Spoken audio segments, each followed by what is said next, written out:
열심을 잃어버린 사람들이라는 제목으로 하나님 말씀 함께 나누겠습니다.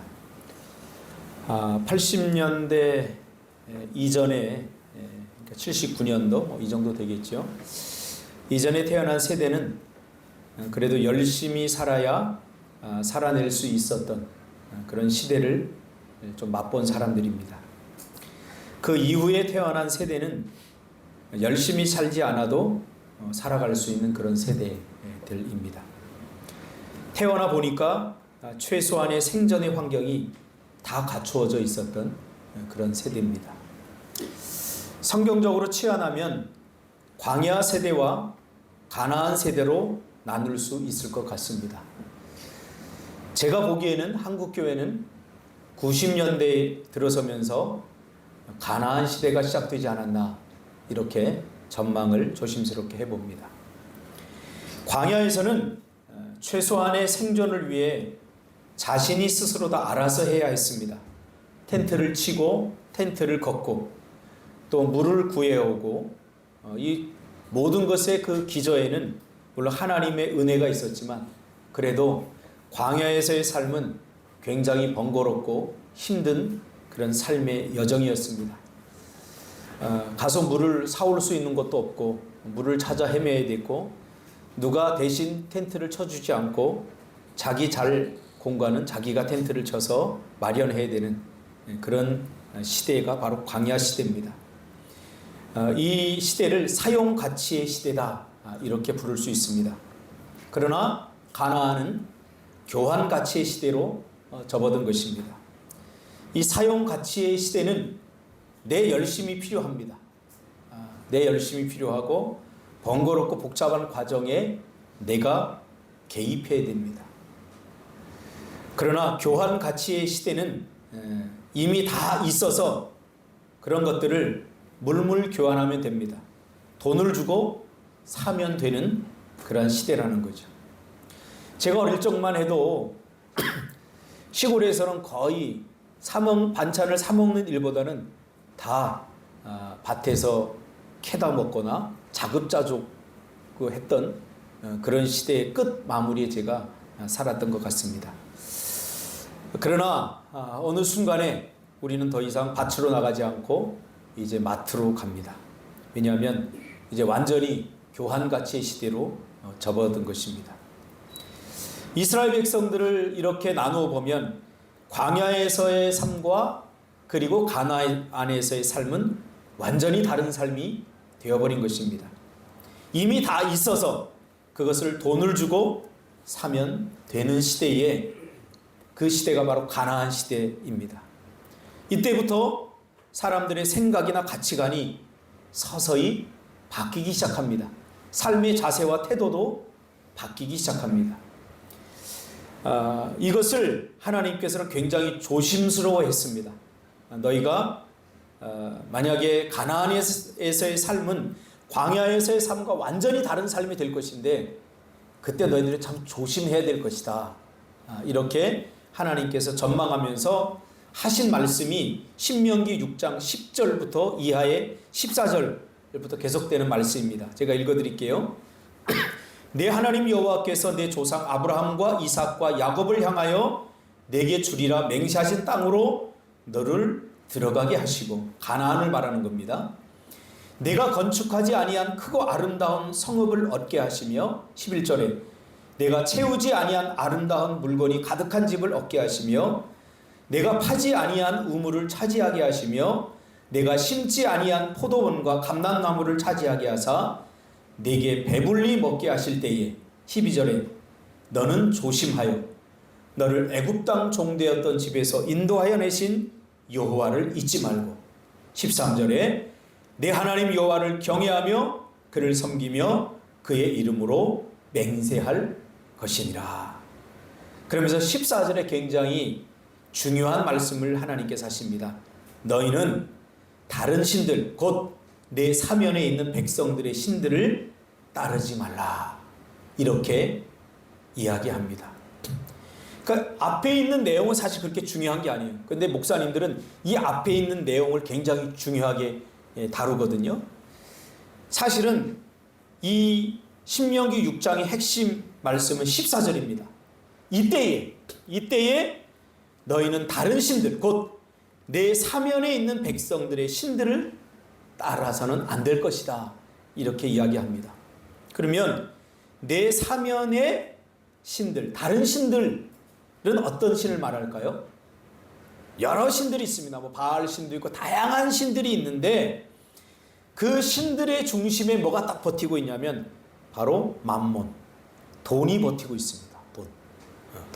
그러니까 광야에서는 하나님께 기도해야 얻을 수 있는 것들이었는데 이제 가나안에서는 교환가치의 시대가 되니까 그것들을 다 돈이 해결해 주는 거예요. 그래서 사람들의 관심이 어디로 갔냐면 하나님을 섬기는 열심에서 이제는 돈 버는 열심으로 전환되었다는 거죠. 이게 하나님께서 이것을 굉장히 염려했죠. 예전에는 광야에서는 물이 나오지 않으면 하나님께 기도해서 얻어야 됐고 배가 고프면 하나님께 기도해서 얻어야 됐는데 이제는 더 이상 기도할 필요가 없고 하나님께 그렇게 매달릴 이유가 하나도 없는 거예요. 왜? 돈이 다 해결해 주니까. 이 교환가치의 시대에는 성실과 열심보다는 정보에 의존하게 되고 장사꾼적 그런 기질을 발휘해야 되는 그러한 시대입니다. 믿음보다는 성실함보다는 묵직함보다는 바로 정보에 의존하고 그리고 장사꾼적인 그런 기질들 이런 것들을 개발해야 되는 그런 시대입니다. 교환가치 시대의 신은 바로 돈이죠. 교환해서 남길 생각만 하다 보니까 오직 어떻게 해서 더 많이 남길 것인가 생각하게 되니까 자연이 망가지기 시작하고 사람들과의 관계도 팍팍해지고 우리 광야에서는 서로 나누어 먹고 서로 위로하고 격려하면서 살았는데 가나안에서는 그렇지 않죠. 소유 중심의 삶이 된 거죠. 그렇죠? 남으면 광야에서는 나누어주는 구조로 살아갈 수밖에 없었어요. 왜? 남아도 만나가 썩기 때문에 더 이상 소유하는 것은 의미가 없었어요. 많이 소유하면 그 뭐예요? 다 썩어 없어져요. 그러니까 소유의 의미가 없었어요. 그래서 많이 거둔 사람은 기꺼이 많이 거두지 못한 사람들한테 나누며 살 수밖에 없었던 거죠. 그러나 이제 가나안에서의 삶은 그렇지 않아요. 소유의 삶. 그래서 많아도 더 이상 나누지 않아요. 썩지 않아요. 왜요? 굶주려 가는 사람들을 보면서도 더 이상 나누지 않는 이유는 그거 내일 내가 먹어야 되기 때문에 또는 그 다음날 먹어야 되기 때문에 이렇게 우리의 삶이 굉장히 모든 것들이 다 좋아졌음에도 불구하고 팍팍해졌어요. 이게 우리가 겪는 지금 산업화와 민주화의 갈등입니다. 그렇죠? 이 산업화를 겪으면서 우리나라가 과거보다 더 잘 살아졌는데 삶은 더 팍팍해졌어요. 시금치 옛날에 씨 뿌려 놓으면 그냥 그 걷어 먹을 수 있었는데 어제도 우리 오성훈 씨가 문자가 왔어요. 상추를 심었는데 많이 심어서 오늘 갖고 왔나요? 아닌가요? 집사람이 보낸 거 아닌가요? 우리 집사람이 보낸 거 맞아요? 문자? 아, 집사람이 보낸 거예요? 집사람 없으니까 오성훈이가 보낸 거지. 이걸 자꾸 머리를 자꾸 쓰게 만들어 나를. 아무튼 놀라운 일이죠, 그죠? 상추를 갖고 왔어요. 이제는 이게 시골이니까 가능하지. 가나안에서는 이제 다 가서 돈 주고 사 먹는 그런 시대인 거죠. 유럽이 이 민주화 산업화를 겪으면서 이 가나안을 온몸으로 체험하게 된 거예요. 그래서 신앙에서 점점 떨어졌죠. 이성적으로도 생각, 가치관이 더 이상 우리가 하나님이 그렇게 필요 없다. 하나님이 오히려 우리를 점점 힘들게 만든다. 이런 생각 때문에 유럽에서는 이제 탈기독교 현상이 일어났죠. 그래서 유럽에서 신앙에서 점점 멀어졌어요. 유럽의 교회들이 비워지고 그런 시대를 겪었죠. 그런데 한 30년 전부터 유럽과 미국에서 서서히 변화가 일어나고 있는데 이렇게 살다 보니까 하나님 없이 살다 보니까 많은 것들이 채워지고 또 교환 가치를 통해서 돈으로 많은 것들이 되었는데 뭔가 더 허전하더라는 거예요. 뭔가 더 허무해지더라는 거예요. 그러니까 하나님이 채워야 될 공간에 돈으로 채우고 자기 만족으로 채우다 보니까 하나님이 채울 수 있는 공간이 점점 비워지면서 더 허무해지더라는 거예요. 그래서 30년 전부터 지금 미국과 유럽에서 일어나는 운동이 있는데 뭐냐면, 영국은 지금 대규모 농업지의 40%가 유기농으로 돌아가고 있습니다. 그래서 세상 사람들은 다 단순히 그냥 유기농으로 돌아가는구나, 더 좋은 채소를 먹으려고 하는 거구나 이렇게 생각하지만, 저 같은 목사의 입장으로서는 왜 그런 현상이 일어날까에 대해 성경적으로 분석을 하는 거예요. 왜 이런 현상이 일어날까? 유기농은 굉장히 복잡한 농업의 구조입니다. 예전에 그것이 힘드니까 대량으로 농약을 뿌려버리고 대량으로 기계가 모든 것을 했잖아요. 그렇죠? 그런데 다시 번거롭고 귀찮은 방식으로 다시 돌아간다는 거예요. 유기농으로 하면요, 사람이 몇십 배 더 힘들어요. 사람의 손길이 필요해요. 사람이 땀을 흘리고 사람이 일하지 않으면 안 되는 구조로 다시 돌아간다는 거예요. 제가 축구를 같이 하는 사람 중에 그 사장님이 한 분 계세요. 사장님. 목사님이 아니고 평신 교회도 안 다녔는데 저희들이 목사들이니까 축구를 너무 좋아해서 매번 나오니까 껴줬어요. 그냥 껴줬어요. 한 분은. 껴줘가지고 조건을 뭐냐면 나중에 교회를 꼭 다녀라. 이런 단서를 붙여서 그런 분이 한 번 또 예수 믿지 않는 사람이 끼니까 목사들의 몸가짐도 마음가짐도 대화도 조금 조심하게 되는 거예요. 그 사람을 전도하기 위해서 2번 싸워야 될 거 1번 싸우고 막 이런 일들이 일어나는 거예요. 그래서 이분과 좀 친해졌어요, 제가. 그래서 저번 주에 축구를 하고 나서 제사장님 어떻게 이제 교회 갈 마음이 조금 생겼습니까? 그렇게 물어봤더니 자기가 자기 이야기를 다 털어놓지 않지만 자기 이야기를 이제 조금 이야기하는 거예요. 어떤 이유인지 모르지만 이 사람은 돈이 되게 많은 사람이에요. 아무튼 로또를 맞았든지 아니면 뭐 땅에 투자를 해서 돈을 되게 많이 벌었어요. 그래서 더 이상 일하지 않고 살아도 될 만큼의 돈을 모은 거예요. 차도 좋은 거 타고 와요. 우리 목사들은 다 봉고차 타고 가거든요. 그런 스타렉스 이런 거 타고 막 다 썩은 거 타고 가는데 아주 여러분 비싼 차 타고 이렇게 와요. 와서 축구를 그렇게 열심히 하고 재미있게 이렇게 해요. 그러면서 저한테 이야기를 하는 거예요. 제가 목사님들과 축구를 이렇게 하다 보니까 목사님들이 참 가난하고 목사님들이 참 돈도 없고 그런데 정말 행복해 보이더라. 그런 이야기를 하는 거예요. 그러면서 자기가 놀고 먹을 만큼 돈이 있어서 10년 거의 가까이 일을 하지 않고 살았다는 것입니다. 즐기면서 골프도 치러 다니고 해외 여행도 다니고, 이 사람이 어떻게 돈을 버는지 참 궁금해요. 저는 그 이야기는 해주지 않아요. 그렇게 거의 10년을 살면서 자기에게 어떤 한 현상이 일어났는데 그게 뭐냐면 삶이 무기력해졌다는 거예요. 인생이 재미없어졌다는 거예요. 그래서 뭔가 영적으로 공허해졌다는 거예요. 마음이 공허해졌다는 거예요. 골프를 치러 다니고 해외여행 1년에 몇 번씩 다니고 하고 싶은 거 다 하고 했는데 뭔가 허전하더라는 거예요. 그래서 자기가 이것을 해결하기 위해서 고민하다가 내가 언제 행복했지 생각하니까 축구할 때 행복했다는 거예요. 그래서 골프 이런 거 다 포기하고 축구하러 나와서 축구하면서 땀을 흘리면서 자기가 많이 행복해졌다는 거예요. 그러면서 삶의 의욕도 좀 생기고 뭔가 해야 되겠다 이런 생각도 들었다는 거예요. 여러분, 그렇습니다. 우리는 속으면 안 돼요. 속으면 안 돼요. 여러분들은 지금 이 사람이 꿈꾸는 삶을 지금 꿈꾸고 있지만 저는 분명히 들었어요. 이분한테.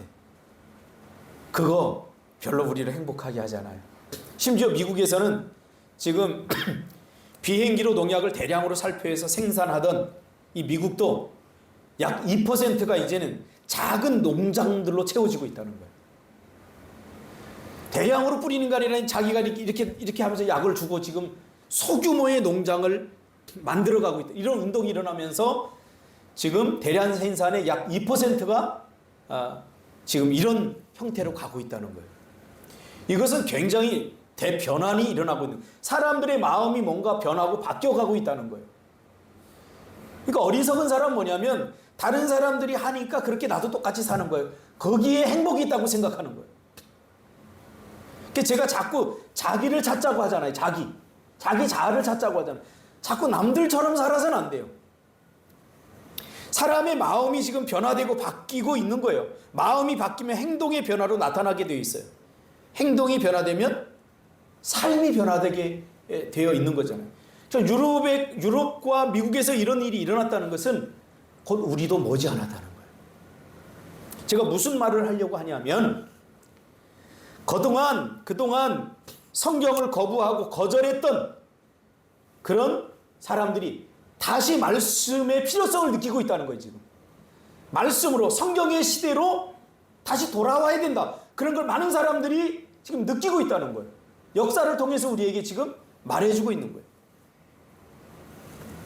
다시 성경의 시대, 다시 성실의 시대로 돌아가지 않으면 안 된다는 거죠. 이제 교환 가치가 지배되던 시기에는 발빠른 정보와 기술, 그리고 적당한 투자만 있으면 됐는데 이제는 그런 것이 더 이상 통하지 않는 세대가 되어가고 있다는 겁니다. 열심히 살지 않고 적당히 정보와 기술에 의존해서 살던 시대는 지나가고 이제 다시 성실과 땀을 흘려야 살아갈 수 있는 그런 세상으로 전환되고 있다는 거예요. 지금 AI 기술이 발전하면서 우리 사람들의 일자리가 점점 없어지잖아요. 이제 예전에 우리가 농담처럼 던졌던 말들이 이제 실제화되고 있어요. 기계가 다 해주니까 우리 인간은 뭐예요? 편하게 놀고 먹고 쉬는 거예요. 그러면서 우리의 영은 점점 쇠퇴해져 가고 삶의 의미가 사라져 가버리는 그런 시대를 유럽에서 이미 먼저 겪은 거죠. 그래서 지금 챗 GPT로 넘어가는데, AI 시대로 넘어가는데 지금 유럽에서는 아니야, 이거 굉장히 위험한 생각이야, 그러면서 이 챗 GPT나 AI 시대의 그 반감으로 드러나는 운동이 다시 말씀으로 돌아가자라는 운동이라는 거예요. 이런 시대를 살아가고 있는 우리는 그러면 어떻게 신앙생활을 해야 될까요? 우리도 이미 이런 것들에 굉장히 많은 영향을 받고 있어요. 그러니까 여러분, 제가 늘 우리 제 젊은 제자들이 이야기했잖아요. 지금부터 정신 차리지 않고 지금부터 말씀으로 제대로 살지 않으면 기계적 삶에 우리가 기계적 삶, 그렇죠? 삶의 여유가 없어. 인생은 왜 사는지, 뭐 때문에 사는지, 행복이 무엇인지 그런 걸 생각할 여유조차 없이 기계적으로 돌아가는 삶에 우리가 빠져들어가 살아갈 수밖에 없다. 이미 그러고 있는 것 같아요. 이런 시대를 살아가고 있는 우리는, 또 교회는, 우리 그리스도인들은 그럼 어떻게 신앙생활을 해야 될까요? 이미 신앙생활도 많은 부분에 이미 오염돼 버렸어요. 열심을 품고 주를 섬기기보다는 이미 요령껏 주를 섬기면서 사는 시대가 되어버린 것입니다. 이런 시대에 사도 바울이 우리에게 들려주는 말씀에 우리가 귀를 기울일 필요가 있습니다. 사도 바울은 뭐라고 이야기합니까? 오늘 로마서 12장에서 복음을 설명하다가 열심을 품고 주를 섬겨야 된다라고 그렇게 말하고 있습니다. 아무리 시대가 변해도 강물처럼 유유히 흐르는 하나의 원리가 있는데 바로 열심의 강물을 흘려보내게 해야 된다는 거예요. 이제 더 이상 요령껏 정보에 의존해서 신앙생활을 해서는 안 된다는 거예요. 우리 인생을 살아서는 안 된다는 거예요. 과거에는 누가 어떤 좋은 정보를 얻느냐 이게 중요했는데 아니라는 거예요. 이제는 성실하게 땀을 흘리는 것에 만족해하면서 굳이 땀을 흘리고 성실하게 사는 사람의 시대가 다시 도래한다는 거죠. 다시 열심히 해야 된다는 거예요. 신앙생활도, 기도도, 예배도, 헌신도, 봉사도 다시 땀 흘려야 된다는 거예요. 변해간다는 것은, 변했다는 것은 뭐를 의미하냐면 이전 것으로는 더 이상 해결할 수 없다는 거예요. 지금 우리가 이제 앞으로 살아갈 시대에 던져지는 이 문제들은 이전에 얻었던 답으로 답을 낼 수 없는 그런 새로운 시대로 우리가 살아가고 있는 거예요. 이건 뭘 의미하냐면 이제 우리에게는 이전 것을 공부해서는 얻을 수 없다는 거예요. 이전 것을 공부해서는 답이 될 수 없다는 거예요. 그런 시대를 살아가고 있다는 거예요. 그렇죠. 코로나19가 우리에게 그것을 가르쳐줬죠. 이전 것으로는 더 이상 답을 얻을 수 없어요. 이제는 과거에 실패했던 것에서 답을 얻는 시대가 아니라 이제는 패러다임 자체가 바뀌어버린 것입니다. 이제는 새로운 창의력과 상상력이 있어야 돼요. 새로운 창의력과 상상력을 가지고 살 수밖에 없는 그런 시대입니다. 직업도 다 없어질 거예요.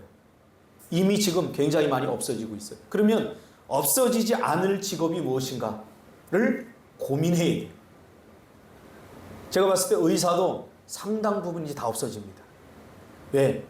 너무 돈이 많이 들어요, 의사. 돈을 많이 줘야 돼요. 그러다 보니까 지금 한국에서도 로봇이 수술하는 시대가 도래했고요. 이제 그것이 어느 정도 제가 봤을 때는 시대가 빨리 지나기 때문에 한 5년이나 10년 안에는 거의 중요한 수술들은 로봇이 다 할 거예요. 로봇이 손을 댈 수 없는 그런 부분들, 그것만 사람들이 조절을 하는 시대가 이제 올 거란 말이에요. 그러면 창의력과 감성, 이런 시대, 이런 것에 관심을 가질 필요가 있다는 거예요. 이런 것에 관심을 이것은 배워서 얻을 수 없는 거예요. 이것은 배울 수 없어요. 이것은 내가 도전하고 내가 땀을 흘려야지 얻을 수 있는 부분이에요. 그 중에 하나가 저는 이게 목수라고 생각하거든요. 이 목수도 사실은 기계가 할 수 있는 한계가 있어요. 기계가 좋은 기계가 나오지만 그 기계가 왜 나오냐면 사람이 활용하기 위해서 나오는 거예요. 그런 부분들. 박상원 장로가 하는 저 부분은 굉장히 제가 봤을 때는 메리트가 앞으로 갈수록 더 커져요. 공간을 아름답게 만들어내고 창출해내는 일이고, 이거 창의성이 없으면 불가능하거든요. 근데 창의성은 배울 수 없어요. 자기가 뛰어들어야 돼요. 자기가 열심을 품고 그 분야에 땀을 흘리고 그렇게 해서 얻어질 수 있는 게 창의성이거든요. 이제 새로운 방식의 답을 요구하는 시대를 우리가 살아가야 됩니다. 이미 저는 그런 시대를 우리가 지금 살아가고 있다고 생각해요. 우리 개인도 그렇게 바뀌어야 됩니다. 성경에서는 이러한 삶을 미리 예측하고 있어요. 이러한 삶을 하나님께서 우리에게 뭐라고 이야기해 주냐면 믿음의 삶이다라고 이야기해 줍니다. 여러분이 생각하는 것처럼 믿음의 삶은 그렇게 녹록지 않아요. 믿음의 삶, 그러니까 한국교회는 지금까지 좀 믿음의 삶은 우리에게 안정을 준다, 이런 논리로 자꾸 설교를 했어요. 믿음의 삶은 안정을 줘. 가나안의 삶처럼 굉장히 안정을 주는 삶이야. 근데 거기서 빠진 게 있어요. 뭐냐면 믿음의 삶은 불확실한 삶이라는 거예요. 불확실한 삶이라는 거예요. 자, 믿음은 바라는 것들의 실상이요 보이지 않는 것의 증거입니다. 성경이 분명히 이야기해 주고 있어요. 그런데 저는 한국교회 성도들에게서 이 도전적이고 이 불확실한 삶에 대한 삶에 뛰어들기보다는 오히려 굉장히 합리적이고 이성적인 그러한 삶으로 변화되었다라고 저는 생각을 해요. 많은 그리스도인들이 도전하고 불확실한 것에 뛰어드는 것에 대한 두려움을 갖고 있어요.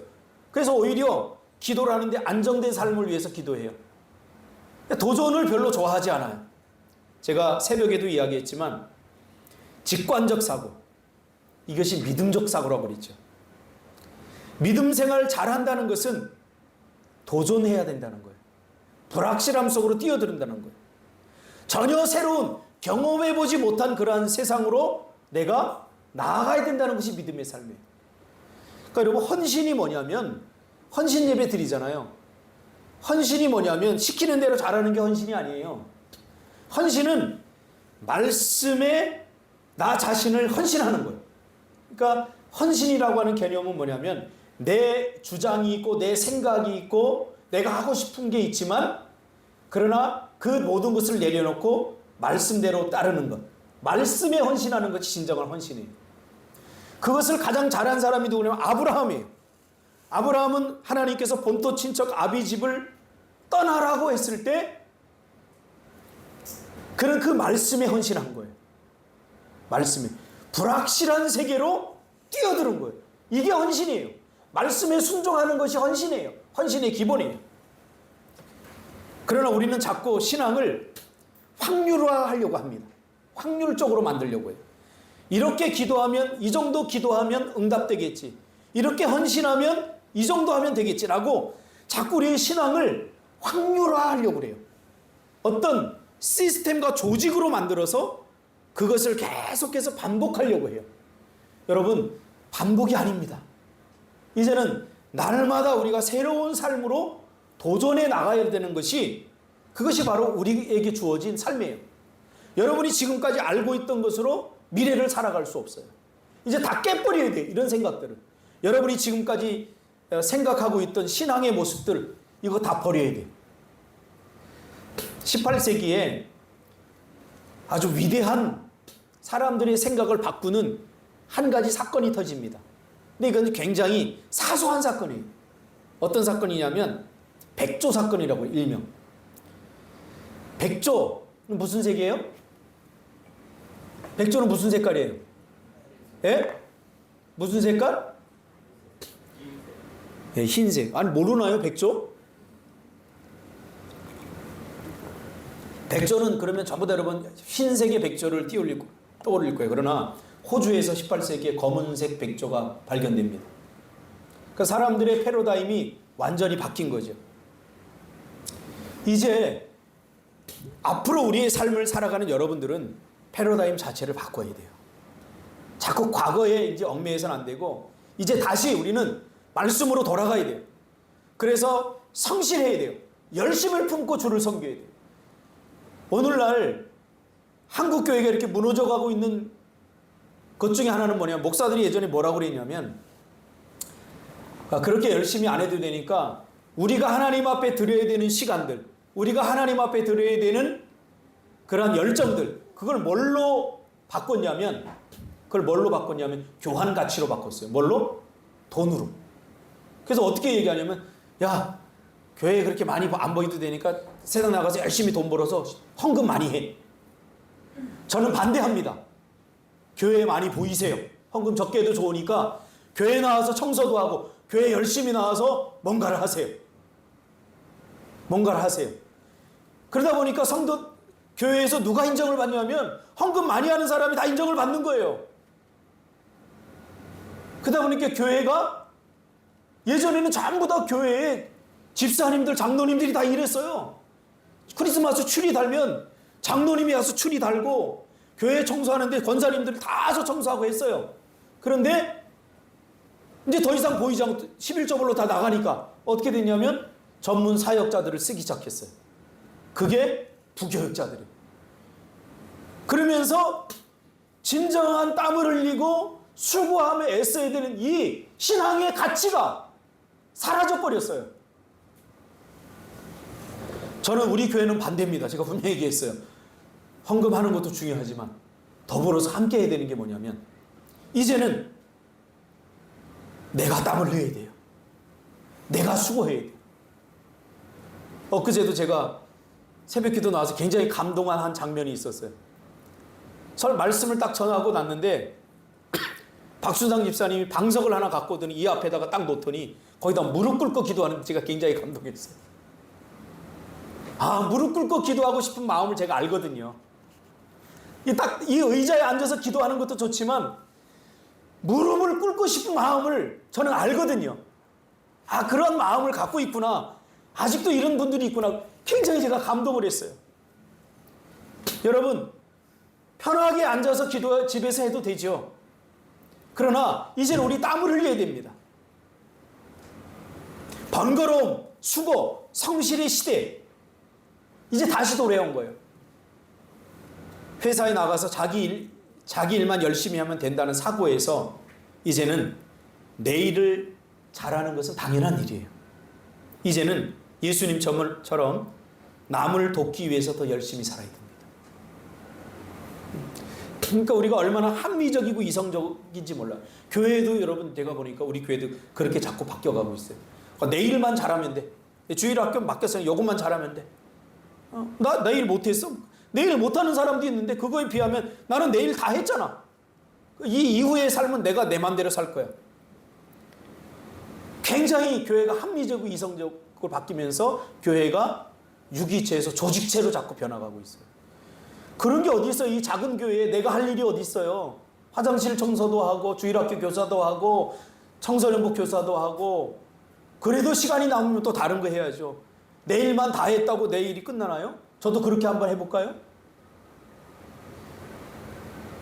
오히려 교회에 전문적인 사역자가 생기면서 교회가 쇠퇴해 가고 있어요. 미국의 교회가 약화된 이유도 그거잖아요. 나라에서 목사님들 월급을 주잖아요. 그러니까 굳이 그렇게 애달프게 열심히 할 이유가 하나도 없는 거예요. 저는 한국 지금 교사들이 애들한테 맞는 시대가 됐어요. 더 이상 이제 교사는 좋은 직업이 아니에요. 모든 사람이 바라는 직업이 아니에요. 왜 교사의 교권이 저렇게 추락했느냐? 교사가 좋은 직업이 되면서 그렇게 됐어요. 안정된 직업이 되면서. 그러니까 돈을 많이 주니까 그래도 안정되니까 제가 학교 다닐 때만 해도 교사들은 다 박복이었어요. 그래서 저는 아직도 기억해요. 우리 동네에 형님이 선생님이 됐는데 그 아내가 농사를 지었어요. 농사를 아내가 짓지 않으면 먹고 살 수 없을 만큼의 돈이었기 때문에 농사를 지었어요. 그래도 그때는 명예가 있었어요. 그때 모든 선생님들은 다 존경받았어요. 사랑받았어요. 선생님 하면 대단한 분으로 여겼어요. 그러나 이게 좋은 직업이 되면서 더 이상 사명 있는 자들이 거기에 남을 이유가 없어진 거예요. 이번에도 제주에서 선생님이 죽었잖아요. 그렇게 신경 써주고 애써주고 관여를 하니까 귀찮아하는 거예요. 더 이상 사명이 필요 없는 시대가 되어버리는 거죠. 앞으로도 마찬가지예요. 여러분, 교회가 또 성도가 열심을 잃어버리면 우리 인생에도 마찬가지예요. 열심을 잃어버리면 삶이 무의미해집니다. 그래서 시골에 살면서 여러분 뭐 상추라도 하나 심어보라고 그러는 거예요. 제가 뭘 하나라도 좀 갖고 보라는 거예요. 이제는 열심히 해서 더 열심히 해야 된다는 사고로 전환해야 됩니다. 그게 믿음적 사고입니다. 그래서 과거에는 더 많이 수고하고 더 많이 애쓰는 사람들이 바보 취급당했는데 이제는 그것이 매력인 세대가 되어갈 것입니다. 그래서 제가 우리 시온이를 가만히 관찰하면서 시온이는 농사를 지어야 되겠다. 제가 그 생각했어요. 딸기 농사를 얼마나 잘 짓든지 야생 딸기 농사 이만한 거 따갖고 와가지고 제가 그거 잡초거든요. 그래 다 뽑거든요. 뽑는 것도 쉽지 않아요. 가시가 있어가지고 최비영 집사님이 준 두꺼운 장갑 그거 껴도 막 가시가 박혀요. 그래서 제가 다 뽑아버렸는데 어느 날 시온이가 작년에 그거를 따먹고 있는 거예요. 신기하게. 그래서 그걸 제가 안 없앴어요. 그랬더니 1년 안 뽑고 놔뒀더니 산딸기 농장이 돼버렸어요. 여기 전부 다 산딸기 농장이 됐어요. 그 벌레를 좋아하고 식물을 좋아하고 나 풀 뽑을 때 도와주는 유일한 사람이 시온이에요. 땀 흘리는 가치를 알아야 돼요. 그래 참 감사한 게 뭐냐면 태안 장로가 애들을 데리고 와서 시간 날 때마다 호미 뭐 이런 걔네들이 무슨 풀을 뽑겠어요. 이렇게 풀을 뽑더라고요. 풀을 뽑고 이렇게 땀을 흘리더라고요. 근데 그런 것이 아이들 문화센터 몇백만 원 주고 보내는 것보다 훨씬 가치 있는 일이에요. 훨씬 가치 있는 일이에요. 그게 기억에 남아요. 얘들 100만 원씩 주고 200만 원씩 주고 영어학원 보내는 것보다 아빠하고 나하고 그때 산딸기 따고 풀 뽑고 잡초가 무엇인지 구분하고 가르쳐준 거 이게 교육인 거예요. 땀 흘려야 돼요. 땀 흘려. 땀 안 흘리려고 하니까 자꾸 돈을 줘서 해결하려고 그러니까 이 교환가치 시대가 돼버리니까 신앙도 마찬가지인 거예요. 신앙. 저는 저 드럼이 저거 없애고 싶어도 못 없애요. 왜냐하면 태한 장로님이 군대 가기 전에 드럼 다 고장난 거, 낡은 거 치면은 막 이 스네어 드럼이 막 찌직찌직 소리가 나갖고 여기까지 막 울리는 그런 드럼을 보고 안타까워서 군대 가기 전에 밤새도록 한 2달 동안인가 그 추위에 떨면서 저 연안부두까지 가서 쿠팡에서 그 집 내리고 그렇게 해서 번 돈을 가지고 이 드럼을 샀거든요. 이게 재즈 드럼이에요. 사실 우리 교회는 어울리지 않아요. 저걸 사놓았거든요. 이제는 또 이제 땀 흘리는 가치를 교환 가치에 이제 매몰돼 버려가지고 이런 일이 지금 안 일어나는 게 나는 가슴이 아픈 거예요, 이제는. 너무 안쓰러워가지고 제가 아끼던 스키 바지를 줬어요. 너무 춥다 그러는 거예요. 그 스키 바지, 그 좋은 거였거든요. 제가 아끼면서 탔던. 예. 근데 그거 막 다 찢어졌더라고요. 근데 그 스키 바지가 조금도 아까웠지 않을 만큼. 하나님이 우리에게 원하는 게 뭘까요? 열심을 원하셔요. 자꾸 뭔가로 대신 교환하려고 하면 안 돼요. 하나님은 나의 땀방울을 원하셔요. 나의 수고를 원하셔요. 내 기도를 원하셔요. 목사가 여러분들을 위해서 기도하죠. 그러나 내 기도만 하겠어요, 그게? 지금 가나안 땅에 들어가면서 이스라엘 백성들이 완전히 교환 가치로 저들의 신앙을 다 팔아먹어버린 거예요. 여러분, 믿음은 상상력이고 창의적인 도전의 세계입니다. 두려움은 이 도전을 막아요. 그러나 도전하세요. 우리 일평생 도전하세요. 저는 우리 송춘시 장로님에게 도전받아요. 저분이 80이 넘었으리라고는 저는 꿈에도 생각 못했어요. 근데 여자 나이는 물으면 안 돼요, 장로님. 여자는 함부로 나이 물으면 안 되고, 왜냐면 상처받아요. 지금도 우리 장로님 일하셔요. 땀을 흘려요. 본인이 땀을 흘려서 본인이 벌어서 본인이 헌금을 해요. 여기에 대한 기쁨이 있어요. 좀 쉬고 싶지 않겠어요? 장로님 저한테 가끔 살아온 날들에 대해서 이야기를 해줘요. 그러면 막 울컥울컥해요, 마음속에서. 예? 처음에 제주도 와서 비닐하우스에 살았대요. 은만이도 누가 자식을 비닐하우스에서 살게 하고 싶은 아버지가 어디 있겠어요? 근데 비닐하우스 하기 쪽에서 살았대요. 거기서 짓고 살았대요. 그러면 사람이 독해지고 악해지게 돼 있거든요. 돈 한 푼에 대해서 허투루 안 쓰게 돼 있거든요. 구두쇠가 돼 있게 되거든요. 그러나 장로님 헌금하면서 보면서 깜짝깜짝 놀래요.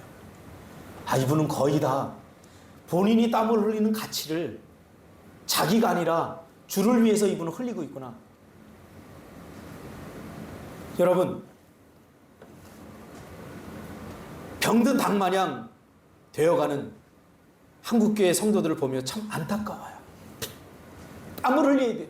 기도의 눈물을 흘려야 돼요. 열심은 계속하는 힘입니다.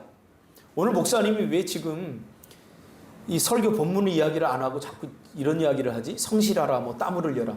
오늘 본문이 그 이야기예요. 오늘 본문은요, 12장 전체의 맥락은 뭐를 의미하냐면, 누가 하나님의 뜻을 분별하고 누가 하나님의 뜻대로 살 수 있는가, 여기에 대한 질문과 여기에 대한 답을 주는 거예요.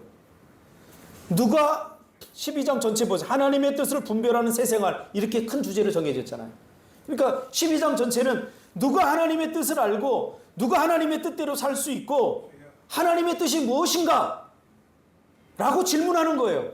거기에 대한 답이 뭐냐면, 열심을 품고 주를 섬기는 자가 하나님의 뜻을 알고 그것이 하나님의 뜻이고 그것이 하나님의 뜻대로 사는 삶이라고 말하는 거예요. 지금 사도 바울이 그렇게 얘기하는 거예요. 세상에서는 열심히 살고 성실히 살면 바보 취급당해요. 저도 예수님 믿고 공부를 하는데 열심히 공부했어요. 근데 성적이 안 오르더라고요. 그런데 학교에서 공부 안 하고 뺀질거리는 애들이 다 1, 2, 3등은 다 해요. 이게 참 미칠 노릇이에요. 그러다 보면 나는 열심히 하면 난 머리가 나쁜가 보다고 포기하게 돼 있거든요. 근데 참 감사한 건 그래도 저는 열심히 했어요. 나중에 보니까 이놈들이 공부를 안 하는 게 아니라 집에서 밤새우고 학교에서 노는 거예요. 땀 흘리지 않고 얻을 수 있는 게 어디 있겠어요, 세상에.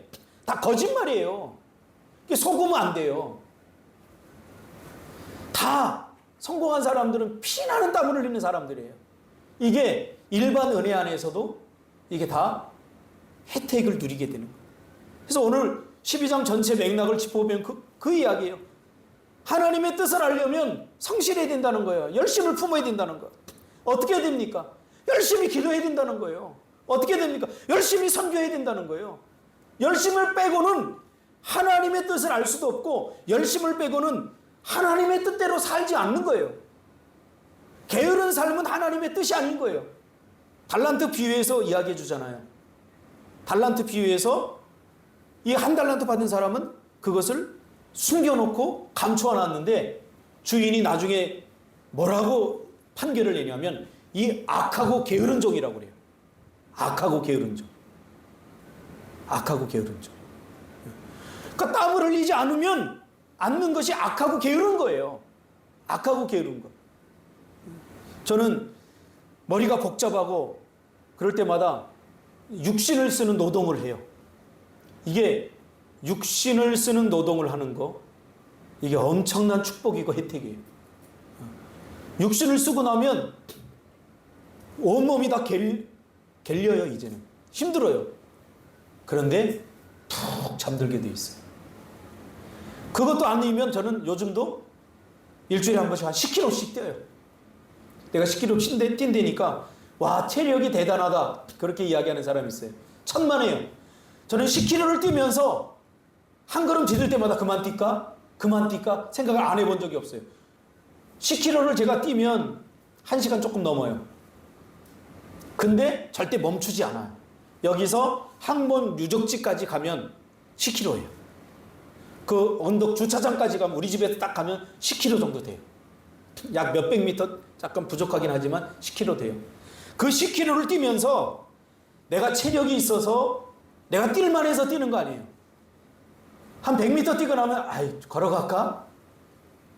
그래도 조금 뛰어보자. 그리고 반발을 디뎌요. 그렇게 해서 뛰는 게 항목 유적지까지 뛰는 거예요. 그러면 그렇게 몇 번을 하고 나면 그 다음부터 뛸만해질 것 같아요? 절대 안 그래요. 뛰는 사람들 보세요. 예전보다는 조금 나아지지만 여전히 뛰는 건 힘들어요. 그래도 거기서 뛰고 나면은 그 밑에 보면 샘물이 하나 있어요. 샘물이 그 항몽 유적, 그 항몽 할 때 이제 물이 없으니까 거기서 이제 파놓고 거기서 이제 길어다 먹었던 물인데, 거기 가서 위통을 먹고 거기에 쏙 들어가가지고, 죄송해요, 이르지 마요. 등목 같은 걸 내 스스로 이렇게 뿌리고, 그래 얼마나 시원한지 몰라요. 그러면 살아가는 맛이 나요. 살아가는. 여러분, 땀 흘리지 않으면 허무해집니다. 땀 흘리지 않으면 무기력해집니다. 땀 흘리지 않으면 신앙생활도 마찬가지예요. 땀 흘려서 내가 기도해 보세요. 땀 흘려서 예배해 보세요. 예배해 보세요. 예전에 제가 청소년사 처음에 시작할 때 기도원 같은 데 모아놓고 했거든요. 애들. 뭐 한 100명, 200명이 아니에요. 그때는 그냥 모아놓으면 보통 500명, 1000명이에요. 거기에 에어컨이 어디 있어요, 지금처럼. 선풍기 그것도 벽에 달린 건 몇 대밖에 없었어요. 그러면 애들이 막 땀 흘리면서 기도하는 거예요. 땀을 흘리면서. 땀을 흘리면서 예배에 참여해요. 땀을 흘리면서. 그들의 표정을 보면 다 행복해 보였어요. 근데 요즘은 언제부턴가 제가 청소년 생활하면서 덥다고 예배 못 드리겠다고. 땀 흘리면 찝찝하다고 예배 못 드리겠다고. 이제 우리 다시 돌아가야 돼요. 열심을 품고 주를 섬기시기 바랍니다. 그런 자만이 하나님의 뜻을 알 수 있고, 그렇게 사는 삶이 하나님의 뜻대로 사는 삶임을 잊지 않는 저와 여러분이 되었으면 좋겠습니다. 아멘. 기도하겠습니다.